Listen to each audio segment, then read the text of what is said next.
to start by introducing Sarah Simmons. So Sarah Simmons has joined SunEdison at the Government Affairs as the Government Affairs Manager for Canada in September 2010. In this role, she's responsible for regulatory affairs, government relations, market protection, and market expansion. Prior to joining SunEdison, she worked at the Ontario Power Authority, where she contributed to the development of both the feed-in tariff and microfit programs. She holds a BS from the University of Guelph's Environmental Science program and a Master in Environmental Study from the University of Waterloo. Please join me to welcome Sarah.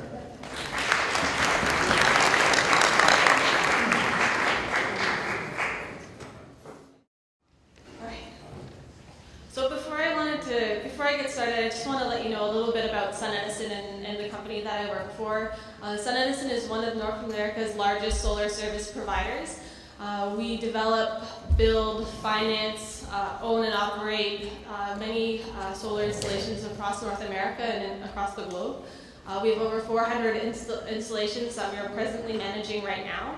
We're also the proud owners of, or developers of Italy's largest, and in fact, I think it's one of Europe's largest solar installations, which is in Rovigo, Italy, and it's 70 megawatts. We have, actually in 2009, SunEdison was acquired by a leading manufacturer of solar wafers. That company is known as MEMC. And they, again, as I mentioned, they are the manufacturers of silicon wafers that go into the cells and into the panels. In Ontario, we have a very proud history as well.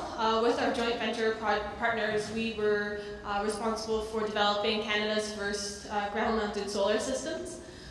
We have been operating in Ontario under the RESOP program initially, but now we're, of course, participating in the feed-in tariff program.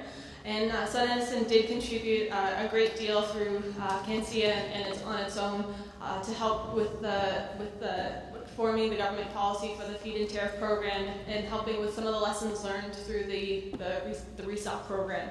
We're also presently working with the IESO, which is the market operator in Ontario, and with certain initiatives that they're doing right now regarding renewables integration. So what their primary concern is how to manage solar on the grid, particularly with forecasting the output of solar and understanding how much other resources would be required as more solar comes onto the grid. Also in Ontario, we have established a manufacturing presence. Our parent company, MEMC, is actually going to be manufacturing solar panels in Newmarket, Ontario. And in fact, the first panels will be coming off the line in a few weeks, and we're very excited about that. Those panels will be for SunEdison's projects and our partners. And we're very proud to say that we're helping the government achieve their objective of creating jobs. And we expect 100 jobs initially, but we're also anticipating that we'll be able to hire more people going forward. So hopefully that's good news. So I just wanted to go into what's working in Ontario. First, I wanted to congratulate the government on very significant and very effective early stakeholder engagement. They didn't launch this feed-in tariff program without first consulting the industry, and I think that was a model that was very well received by the industry and by the communities. And they got some really good advice, I think, from the industry as to what to expect and how to make the program operable. The second thing of what's working is massive uptake. You can tell by the number of microfit applications and the number of fit applications that are going into the Ontario Power Authority every day that this program is successful in terms of the massive amount of uptake and massive amount of interest that has sparked in the communities. This program has also garnered international attention and has put Ontario on the world stage. So Ontario is now becoming a hub for renewables in North America and the globe, and I think that is one very significant success of the FIT program. We've got the ball rolling. The other thing is the manufacturing investment. This has been overwhelming, I would say. I think the amount of manufacturing investment that has come to Ontario from many of our competitors, but many of our partners as well, have come into Ontario and set up manufacturing shops. And it's really driven by the domestic content requirements, but as you can see, the government has really achieved, I think, in a big way, they've started to achieve their goals in terms of integrating solar not only into the electricity mix, but into the economic mix of Ontario. And the other major success, I would say, in what's working about the FIT program is the community support. So the FIT program has enabled developers and community members to work together and has really garnered a lot of support and interest from communities, schools, all sorts of different institutions. I'm going to very quickly talk about what may be not working and what could be fixed going forward. And I'll keep it in a very positive light, because we always have to be able to be critical of what's not working, but also talk about how we can improve it going forward. What's not working is application backlog and delays in application processing time. And in fact, although there has been significant uptake in the FIT program, unfortunately there's only, as I checked last week's report, there's only just over 20 solar PV FIT projects that have actually been connected and worked through the contract management process. We're running, I think we're a victim of our own success. We are running into significant connection capability issues. And especially impacting smaller systems. And this is, I think, something that we were not expecting and not anticipating. But I think we should feel happy that these are the problems that we're working with right now, because we could be fighting for a market to get going. So I would encourage everybody in the solar industry to continue to work very closely with the regulators and Hydro One to educate them with respect to and work with them to solve connection capability issues. I would also say that the regulations that are in place right now have not fully been aligned and properly reevaluated.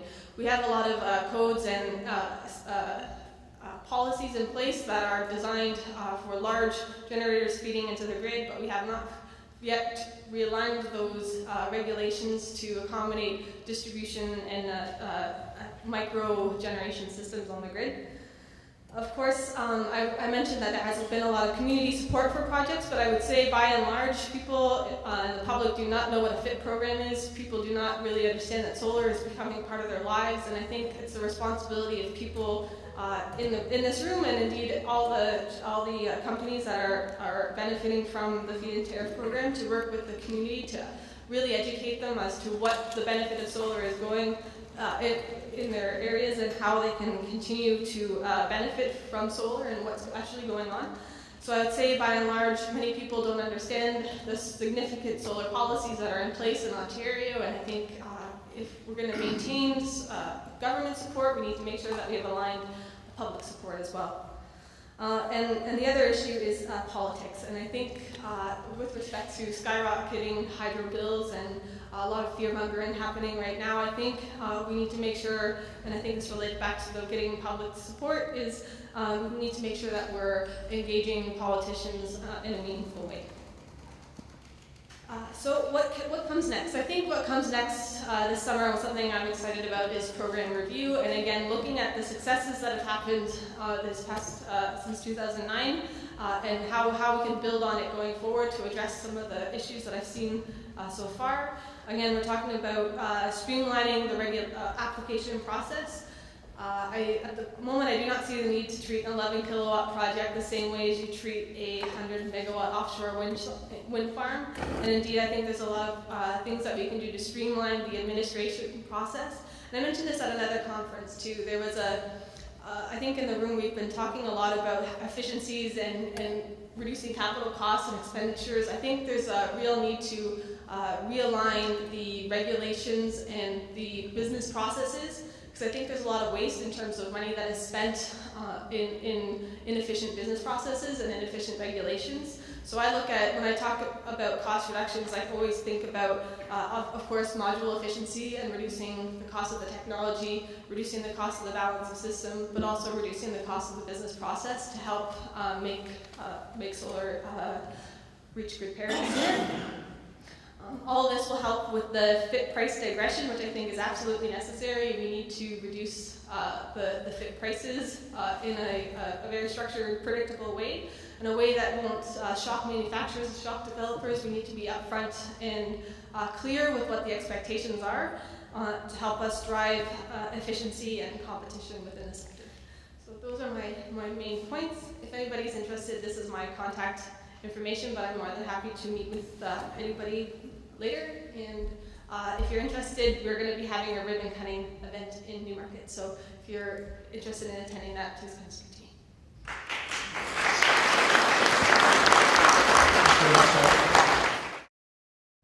Michael Carten.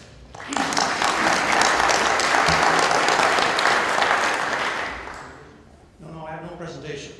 You forgot one thing on the resume. He also was at the University of Ottawa for a year. And let me say, it's great to be back. I don't want to say how many years ago it was that I was haunting these halls, chasing girls and playing football, attending the class. And there weren't very many girls those days, so it takes you back. I don't have a presentation. I'm going to be brief. What I thought I'd do is throw out a few thoughts, provocative thoughts, maybe get some dialogue going today in terms of what the Ontario program has and what it promises, and maybe what it will show for Canada. Let me just digress for a second and tell you just a brief commercial on the company. We're a Canadian solar products company. It's a rare bird. We have power electronics technology where they make inverters. We think we've got a pretty significant value proposition. We've developed technology in Canada. We're manufacturing it here in Ontario, and we're exporting it. So, as I said, we're one of those few companies around who's actually coming from home. So we're the home team, so to speak. Let me say generally, as somebody who's followed the industry for a long time, and we've been in the business since the solar business started going, the FIT program, I think, was brilliantly conceived. It's great fiscal policy. The execution, as one might expect in a situation that's happened everywhere, has been bumpy. Sarah's hit on some of those points. I think she's optimistic about it. What I want to do is throw some thoughts. One is, it kind of mystifies me that we're so focused on ground mount systems and not learning more from the Europeans. We're kind of moving away from ground mount systems. If you look at the data points in the market size in Europe, I would say that 60 to 70% of the systems in Europe are roof-based. In France, they'll go to zero ground mount next year. They're all roof-based and all building integrated. And yet there's a huge, drive towards getting these big multi-megawatt projects in place. Related to that, I'd say that there's not enough attention being paid to the microfit process in terms of the development of the industry. I mean, really, when you go to the average guy in the street and say, what do you think about renewable energy and how do you play a role? Most of them think about solar. Solar on my roof, solar on my car, solar on my boat. It's something they relate to. It's something you can feel good about. With the FIT program, the way it's been designed, and the way a lot of the systems have worked in Europe, they own it. You own it. So you had a tremendous uptake, particularly in rural Ontario, on the microfit program, because here, I can make money doing it, make very good money doing it today. Rates are still too high. But I'm part of it. And what I say to you is I think that element is absolutely crucial to getting the overall industry going, because if you don't have that support from the average guy in the street, what he's going to do is look at solar as a cost. And that's why we get such a backlash in the press. All they see it as a cost. So I say, put some, make the microfit program work. The other point which I'd make, which Sarah alluded to, is there is a lot of hysteria in the press. And I don't know how many of you are on the academic side or on the business side, whatever, but the public could use a really good analysis, some good analytics on what is the cost of peak shaving. At the end of the day, solar is nothing more than a peak shaver. It displaces air conditioning.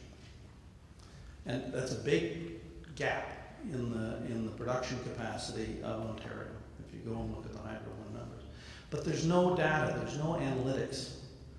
You know, people talk about the cost of solar, solar, which, as I say, is a peak shaver. They don't measure it against what the cost of electricity is being bought from Quebec or being bought from New York when you have to do it, or what the cost of a peak shaver is, a gas peaker is. Now, I come from the natural gas industry, so I have some familiarity with it. But, you know, I venture to guess that the real cost of solar, not in today's prices, but the real cost of solar is probably cheaper measured across the full life than gas-fired solar, even maybe not at today's prices, but certainly when you build in the long-term prices. So a very important gap here is some good analytics on what the real cost of energy is. And against those analytics, then I think solar will stand up much better, but it's just not out there. The other question, which I think was addressed in the last panel, I just picked up the last part of it, is where's Ottawa in all this? And the point I was going to make, and I think that the panelists made it, but I'll say it anyway, is really Ottawa has a limited capacity left to make a difference in solar or in renewables. As long as it stays out of the jurisdiction, the electrical jurisdiction as it has. It has the constitutional right to go into it, but with Hydro-Quebec being what it is, they've chosen to stay out of it. There's very little they can do. The one thing they can do is put their cost of capital line, their credit rating on the line. One of the things that must be done to make these programs work is to drive down transaction costs.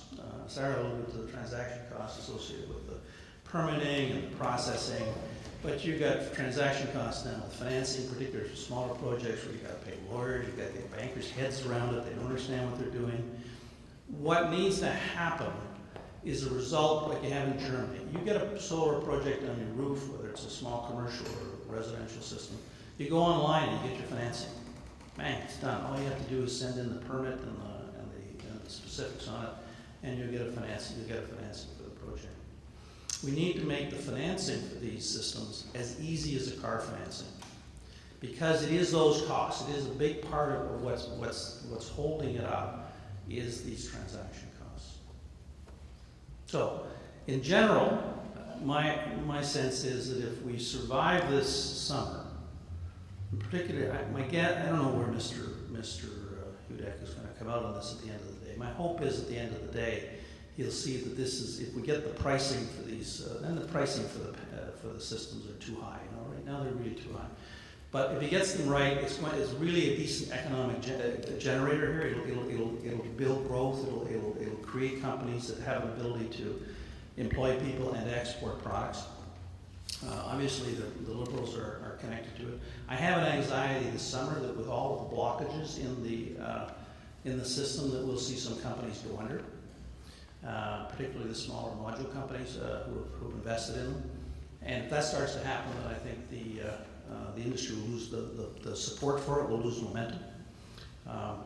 But if we can get through that, and if we can get particularly I think Hydro One is probably the biggest.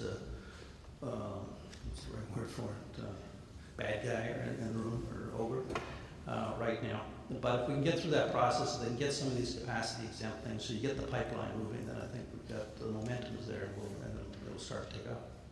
So thank you very much. I said it's good to be back. Trying to find the old cafeteria, but see you.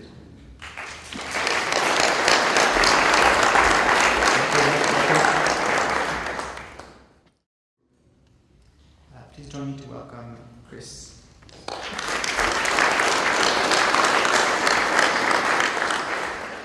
Thank you very much. Like Michael, my journey to this podium started at this institution over 20 years ago. And at that time, I was inspired by Amory Lovins and got into energy conservation initiatives just right out of university. I didn't know what I was into. Sold my first system off-grid in around 92, 93, something like that. So it's been a bit of a journey. I don't have a presentation. This is a last-minute appearance. Thanks, Phil. I think what I'd like to add is I also sit on the board of the Ontario Sustainable Energy Association. And one of the challenges that I think we have in the public arena is that the feed-in tariff has been focused on the price. It's all about the money. If you look at some of the driving factors behind the tariff, it's also democratization of the grid. And that's something that is overlooked and cannot be underestimated in any way. With this program, we now have the right to sell electricity to the grid. Before the Green Energy Act came in, you didn't have that. As an individual, as a business, as an institution, you were precluded from actually connecting your panels to the wires and feeding your neighbor's property. That's something that's revolutionary in thinking, in that we can create these community energy systems, and that's important. Our business, yes, it is international. Yes, it is fairly large. Our nearest competitor is SunEdison, and they're a fine competitor. But EnFinity is the largest independently owned solar developer in the world. Our success has been by working with local partners. And in that, we deal with people who are developing projects and need financing. We also deal with local financing institutions, and that's important as well. In that, for instance, I don't know how many people are from Ottawa, but there's a project that we have under construction right now that is 30 megawatts, 250 acres in East Hawkesbury. It's a large project. It's a $140 million deal. And we had interest from bankers all over the world who wanted to own this thing. We elected to go with a Canadian energy company so that they could be the actual owner. And many of your pension funds have shares in this project that's going out in Hawkesbury. So that's kind of neat. We come in, we provide the expertise, access to equipment, access to capital, and we work with local communities, and that can't be underestimated either. So in terms of some of the sort of highlights of the program, it is a success in the adoption.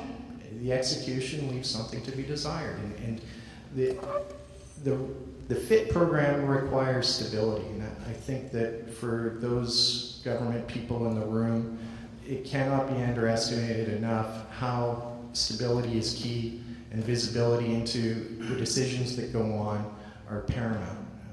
There are banks all over the globe right now today that are shaking their head at what's going on in this province with the hysteria around the feed-in tariff program. From Tokyo to Frankfurt to New York and even Toronto, people just don't understand what the problem is. Sure, there's bumps along the road. Price is an issue. Price will come down. That's fine. Let's get on with it and make things move.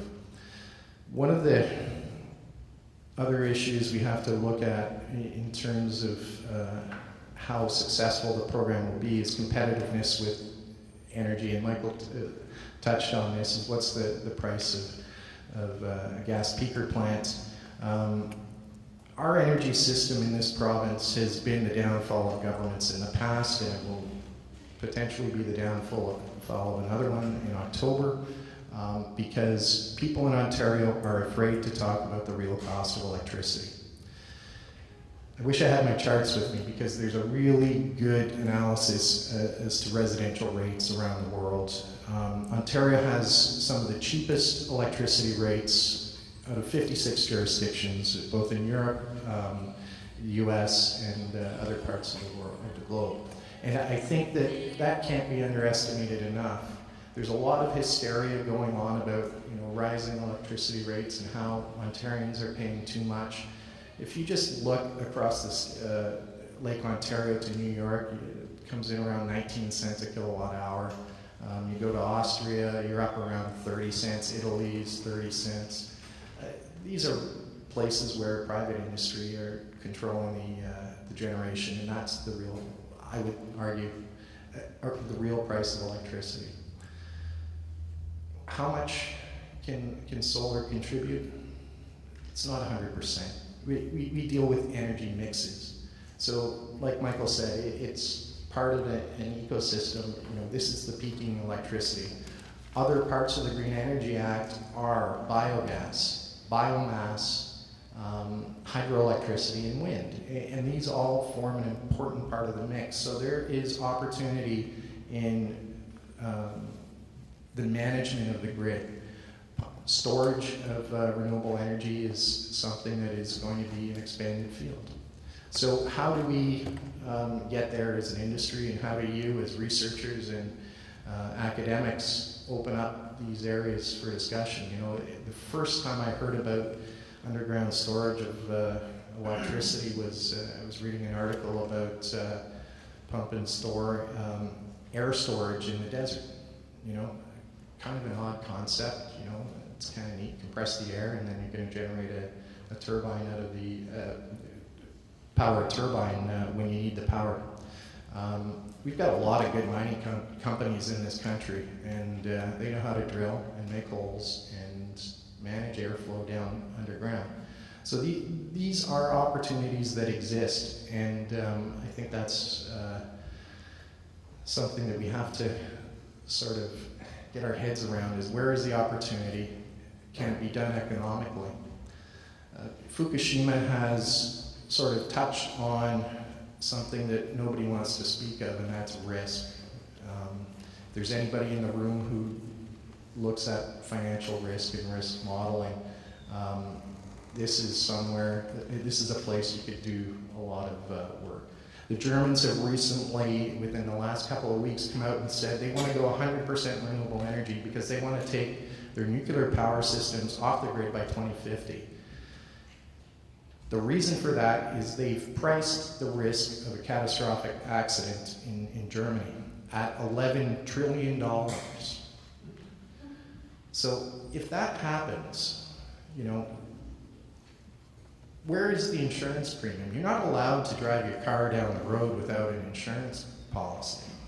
So, but in this country, in this province, the maximum liability that the nuclear operator has to this day, that the legislation is pending to change it, is $64 million.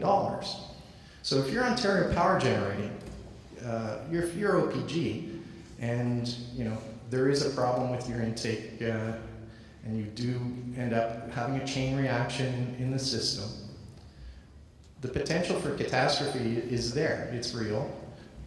They've got problems with zebra mussels on the intakes already, and we know that. And so, how does this actually sort of translate into risk? So, $64 million might pay for the stamps, and it might get a couple lawyers engaged, but that's about it. You know, it's the public that's on the hook for whatever comes out of it. And you know, 75,000 liters of tritium going into Lake Ontario, it's just a minor issue. You know, it'll dissipate, but this is not without risk. And so how do we value the risk, and what is the value of solar in that mix, I think is something that we should all be thinking about.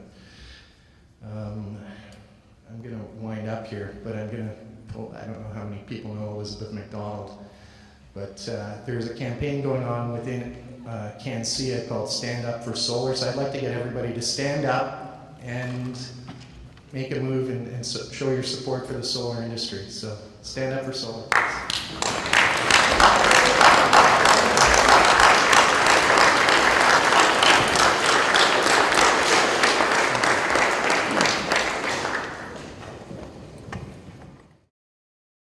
So I'm going to go a bit further here and maybe ask the panel what they would suggest we could do to actually have a truly sustainable feed-in tariff program in Ontario, and maybe looking at what's been done in other jurisdictions worldwide. What can we learn from that maybe has allowed those programs to continue, not choke or be interrupted, and just because I guess there's nothing worse than the stop and go type of programs for renewables.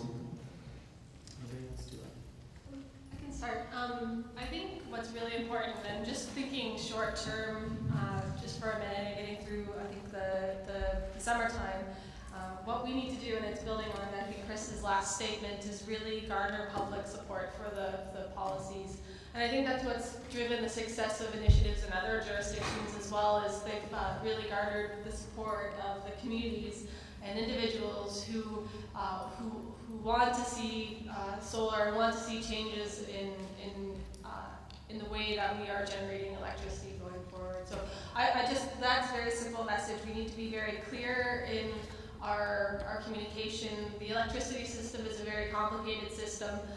It's very easy to pull information out of the news on the 80 cent per kilowatt hour price. Perhaps the fact that we're exporting power at a loss. These are very sensational types of stories that are very short sound bites. And I don't think the solar industry has developed a really good short sound bite and a very simple way of communicating to the public of why we should stand up for solar and why it does deserve to be part of the energy and economic mix. So that's what I think. Thank you. So I guess it would be a good job here to partner with the communicators or the academia that are very articulate in helping just to build some message to the point, which organization like SESCI, which a grassroots organization, would be a good organization to promote those type of messages. Yeah. Any other idea? Well, our business in the rooftop is to go around and knock on the doors of building owners and say, you want to put solar on the roof, and we'll pay for it, and you'll get rent. And the same with SunEdison. Essentially, wherever you go, people are enthused. They want to do this. There's a lot of people who hate hydro and their utility. And so at the residential level, at the business owner level, there is a resentment towards the utility, and they want to take ownership, and basically they want to screw the utility. They're tired of of getting their bill, and so they want to push back.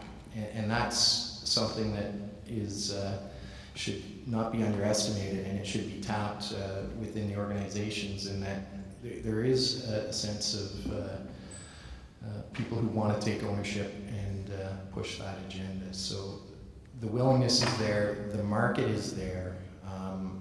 The challenge is to deliver a product that is cost effective and makes everybody happy. And so once people accept the fact that utility rates are going to go up, module makers will be able to push more products, and Michael will be able to sell more inverters. That's all. Never selling inverters. I would echo what Sarah said. I think the pipeline has to get moving. The pipeline is big dead stop right now, and you have to get some momentum on it. I think you need to get some momentum on it where you're going to get that positive feedback within the community. I think that in terms of giving some, if I were the campaign chairman for the Liberals, if you want to go that way, I'd say, let's get out in front and say, here's how we're going to measure pricing going forward.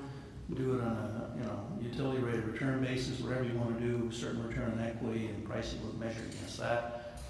If I were the campaign chairman for HUDAC, I would say, look, there's a lot of groundswells for support for renewable energy in the community. We have to figure out a strategy that's going to kind of tap into that, not see us as kind of the proxy for the oil patch. But in long term, I think, and not that long term, we've got to get transaction costs down, we've got to get the process speeded up. I don't know how to get that done, because that's government, but that's my thoughts. Okay. So, any specific example maybe from countries that have been doing feed-in tariff for a long time, like I guess Germany is the longest one, that maybe we could import here and improve on, that you can think of? One of the most important concepts in Germany is the notion of degression of rates. And the province in the media here have picked up on the fact that as the tariff falls, then that means that the program is a failure, which is the inverse. As adoption rates pick up, it means that transaction costs are going down. The Germans are phenomenal at this, and basically when we first started talking to contractors here in Ontario for our project, they could not believe that we could, execute on the price that we were telling them. And to the point where we had to basically take on the construction management of our project on our own. And so we were showing the contractors how to build this thing, because there's uncertainty, and as people get more efficient, as they do more of these projects, they understand that their risks are a lot less than they initially thought. And so construction companies are risk averse when you ask them to do the whole thing, but if you just give them, a task, they can price that task, but they can't really price it very sharply if you're asking them for a turnkey project. So I just gave my competitor an idea.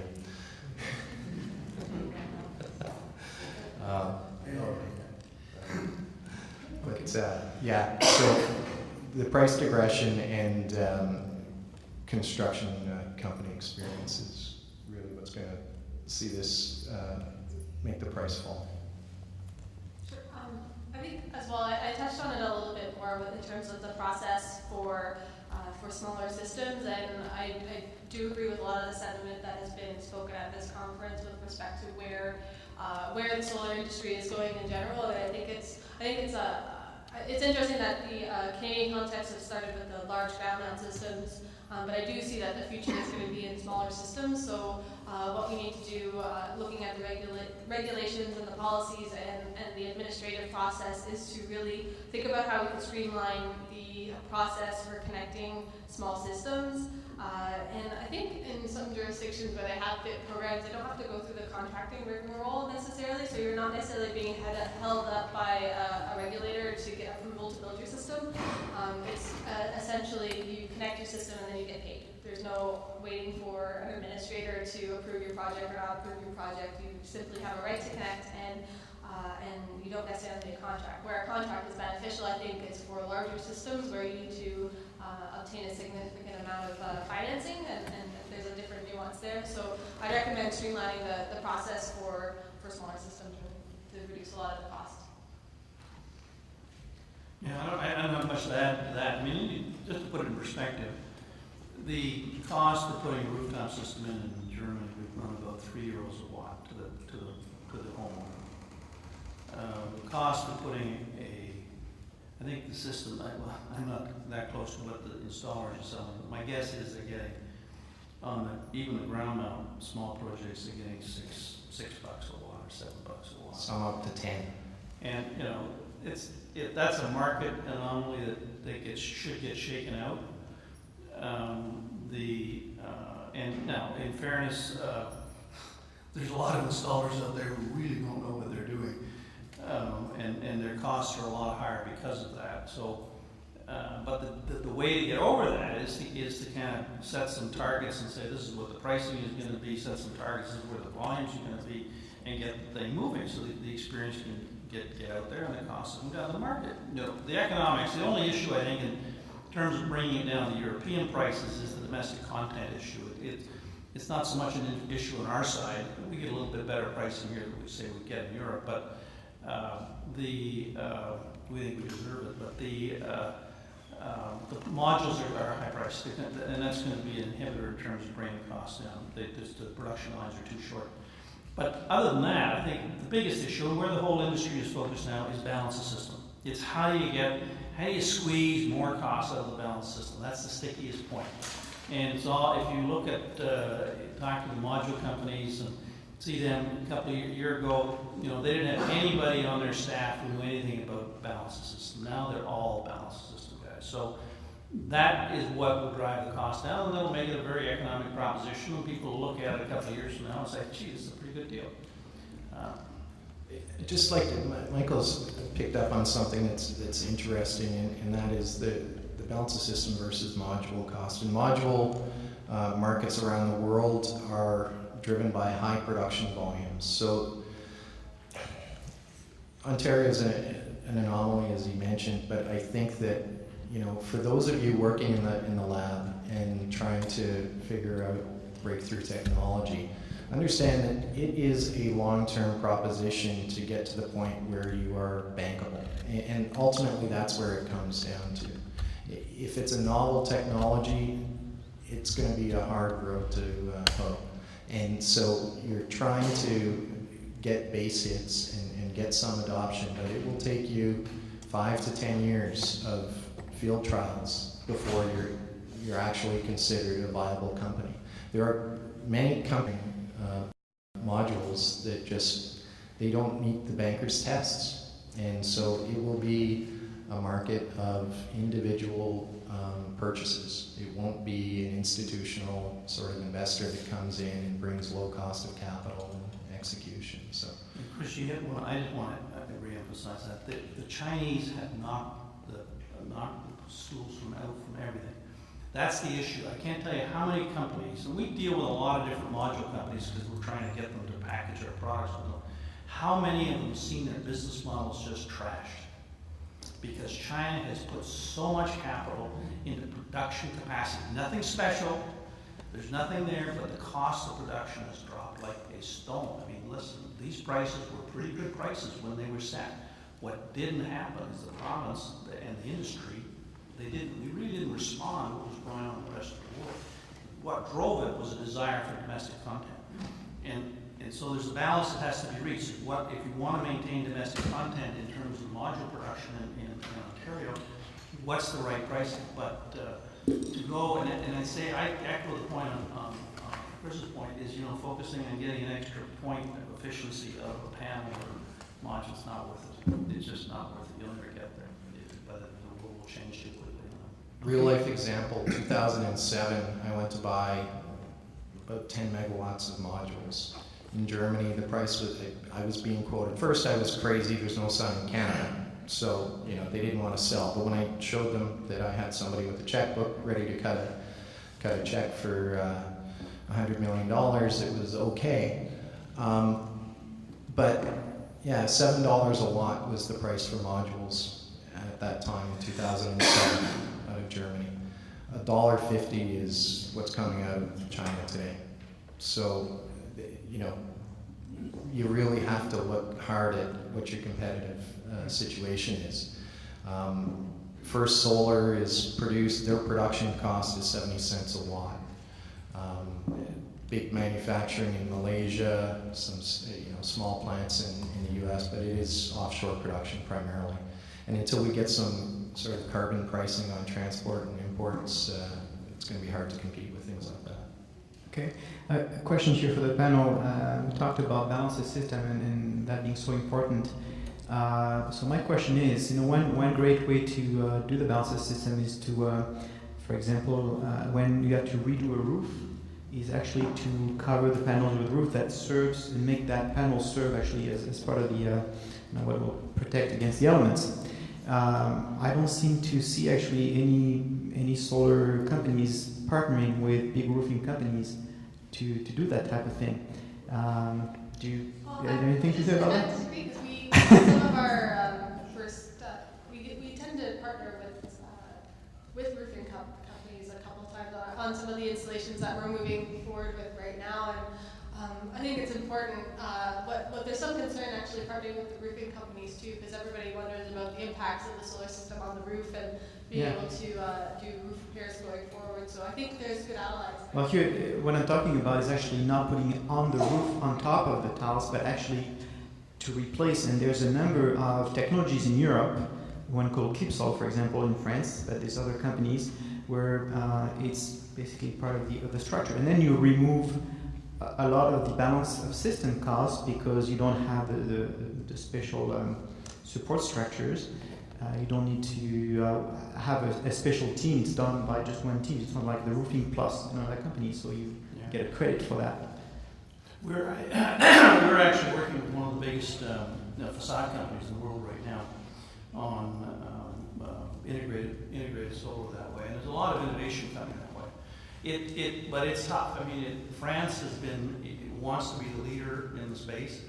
Canada, I think, if I'm not mistaken, I don't know if anybody involved in the space, wanted to stake out a position on building integrated solar. It's the demand. The demand is not coming from building integrated, but France has certainly. There's several companies who build products that we're engaged with because we think we can add some value on that side. But it's there. It's always been sort of that holy grail. The question is, will it kind of become a reality? But you know, right now the biggest problem, the trick now is not so much cost per watt on the products, so the inverter or the panels. They're okay. The trick is getting more revenue out of that particular rooftop. The trick is getting less labor on the roof. You know, getting the system so you get less time on the roof.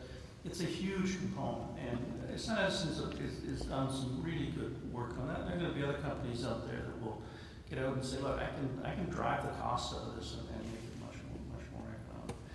That's without going to building integrated. Building integrated, yes, ultimately, it's the way it will go, but it's not a big thing. And if we want to talk about mass adoption, I mean, there's technologies right now where you can actually cover the roof north and south and actually work at about 11% efficiency, like the diasol type of technologies. I don't know what the costs are right now, but again, if you save a lot on the balance of system. Actually, the thin film partner we're working with, I'm under an NDA, so I can't tell you, not to guess what it is, but they do thin film, so they've put it on the east-west orientation because of the thin film has an ability to pick up, much better ability to pick up indirect lighting. The east-west orientation is getting more overall revenue because it's exposed longer to the sun. So this, like I said, there's a lot of innovation coming. But there's no thin film manufacturer in Ontario, are there? No, for some reason they screwed I mean, not up. CIGS or... Well, there's an amorphous silicon line, the finishing product line that is in Windsor. It's being installed as we speak. At like 6% efficiency. Yeah. But I mean, but cheap and cheerful wins the race. So the efficiency argument is good, but it's all about how much electricity you produce and how much does it cost you to do that. So if you have 6% efficiency and it costs you nothing extra, then that's all gravy. But you know, the technology really will evolve, I think. And you know, we've seen up in anybody from NRCan in here? So NRCan did a curtain wall project up in Northwest Territories or the Yukon, where they basically put amorphous thin film panels as the glass facade. It was done in 2006, 2007, something like that. And you know, their biggest challenges were meeting the electrical code for stringing the cables through the aluminum casing and trying to convince the electric utilities that, you know, you're not going to shock everybody as they come in the building. They did a paper that was presented in Milan at the EU PVSEC, and it sort of blew the Europeans away because here we are in Canada in the far, far north, and this thing's generating electricity at a rate that's reasonable.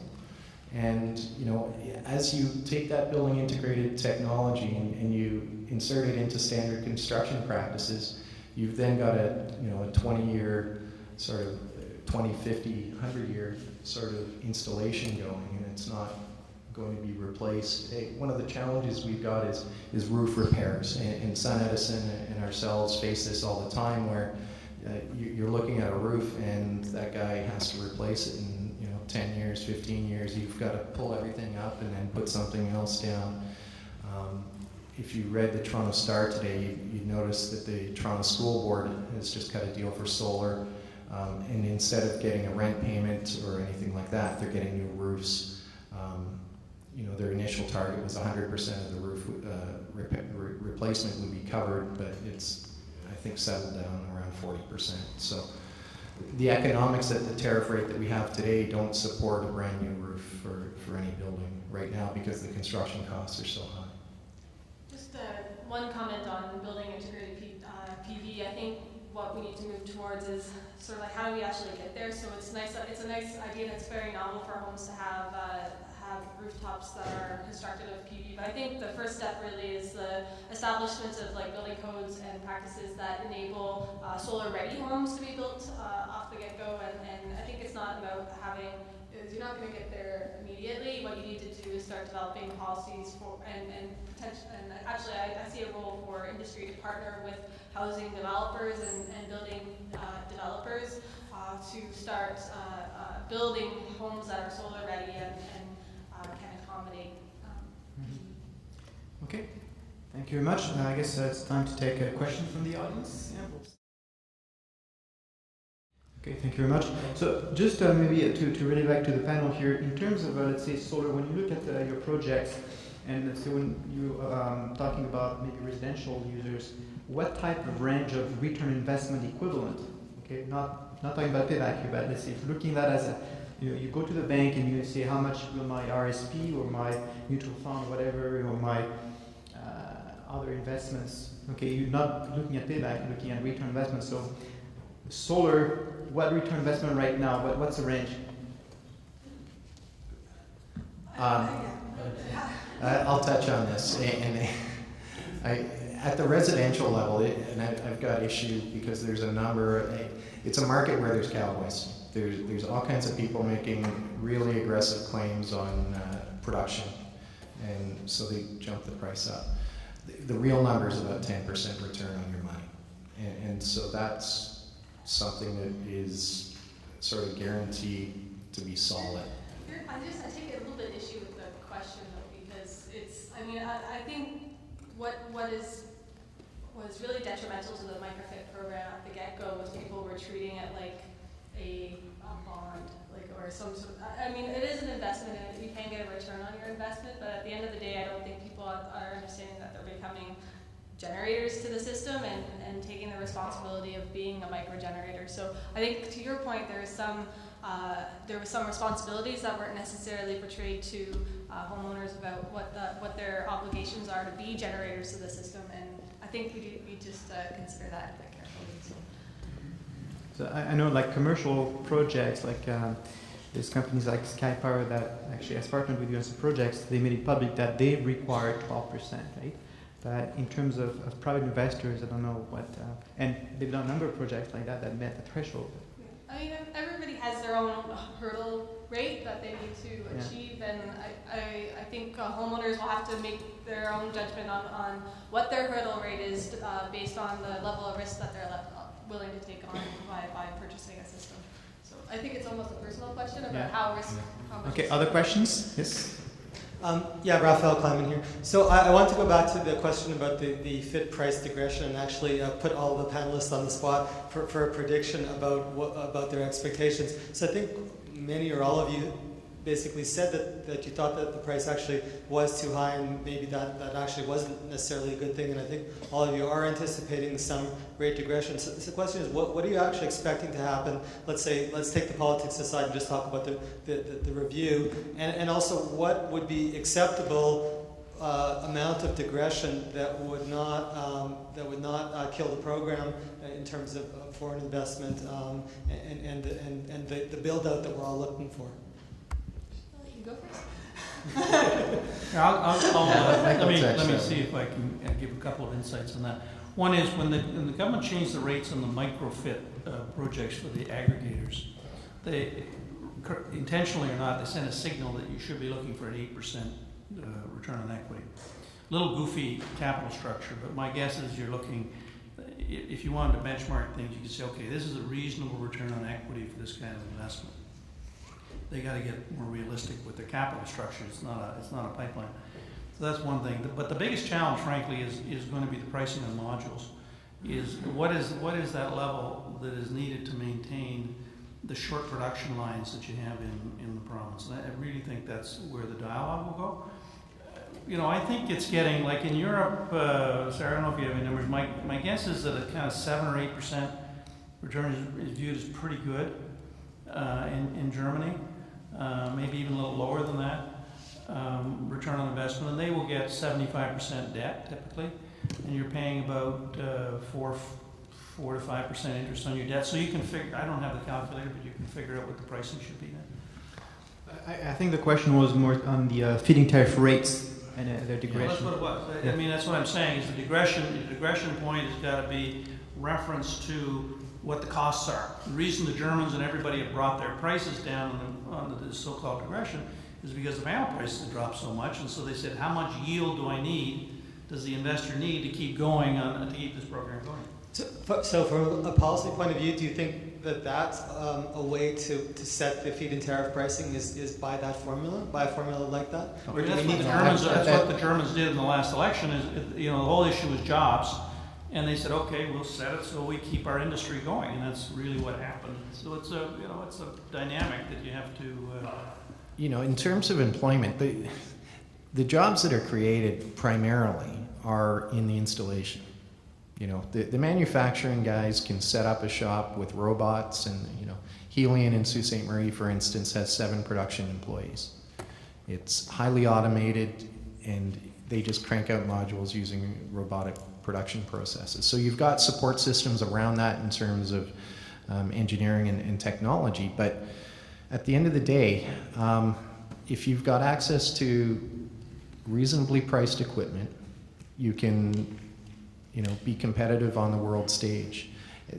I don't know, I always like to mention this book, Why Mexicans Don't Drink Molson. I'll recommend everybody go out and grab it to understand what's going on in Ontario now.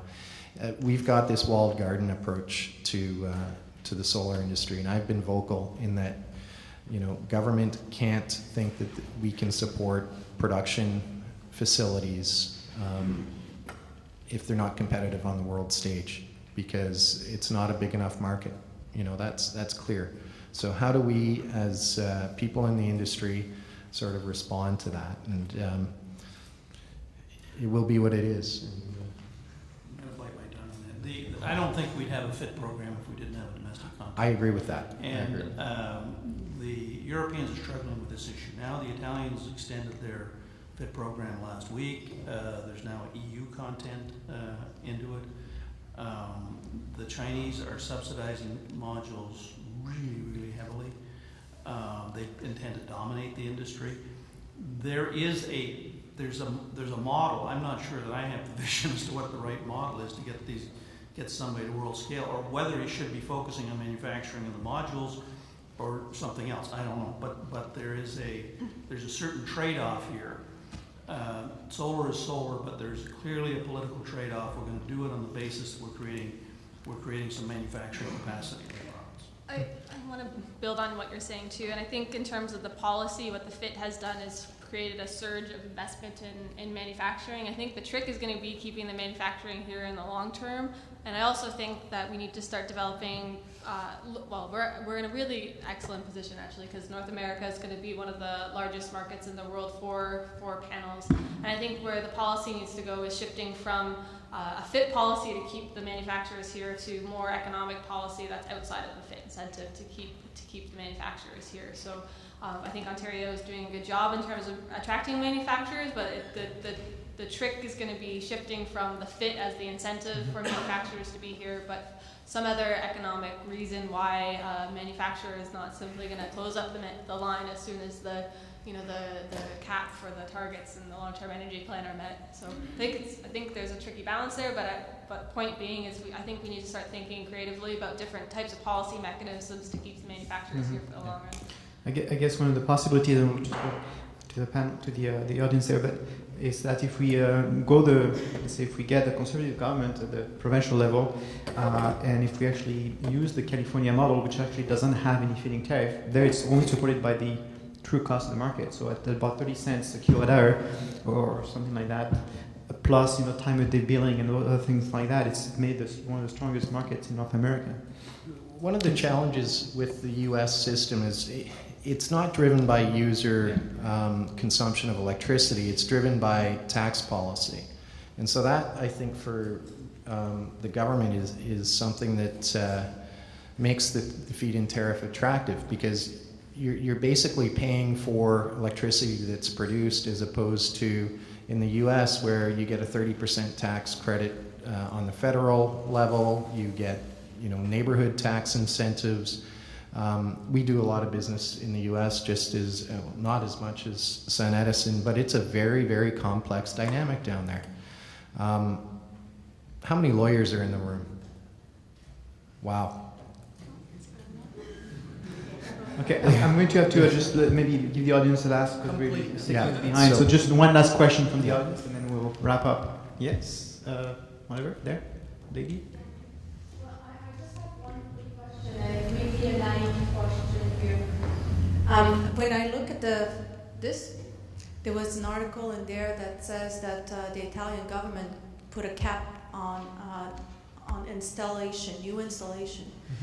We all know that to lower price, it's not only, I think that installing on the roof is the tip of the iceberg. I think the real costs are not really coming from there. But to lower the cost of the panels per se, we need economy of scales and making more. So when I see some policies coming like this from a country that does need it, my question to you is like, how do you work to prevent something like this to happen in Canada when we know that we have other alternatives to PV? My understanding of the Italian market was that the price was very high, and it's almost, I think it's, I really hope Ontario doesn't continue that, or doesn't, I really hope Ontario learns from what the Italian situation was, and I think from what I understand of the Italian market, the price was high and attracted a lot of investment, and Speculators. And it crashed out. Like So Italy and Spain are two countries with lots of sun. And when Spain introduced their tariff rate, they basically pegged it to the same dollar value as Germany. So what you had happen was this rush of money into Spain, and Italy somewhat the same, where the returns were great because the sun was so much better in those countries. Now, Italy is a very different market in that electricity is very expensive. So the rush that's in there, Italy is going to be the largest full country where you're going to hit grid parity. So basically, their caps are being driven now by grid constraints as much as price issues. So it's bumpy. It's gonna go up. It's gonna go down, and people eventually will, as the grid operators can manage the loads, get better comfort with PV as a technology, they'll let more creep in. This has happened in Germany, where they basically when Germany launched, they thought they were going to solar was going to take down the grid. So we're at the same point here in Ontario. And so as we move on, we'll get better experience. Okay, well, thank you very much. I think we've got to break for lunch if we don't have any time. So thank you very much to the panel. And see you at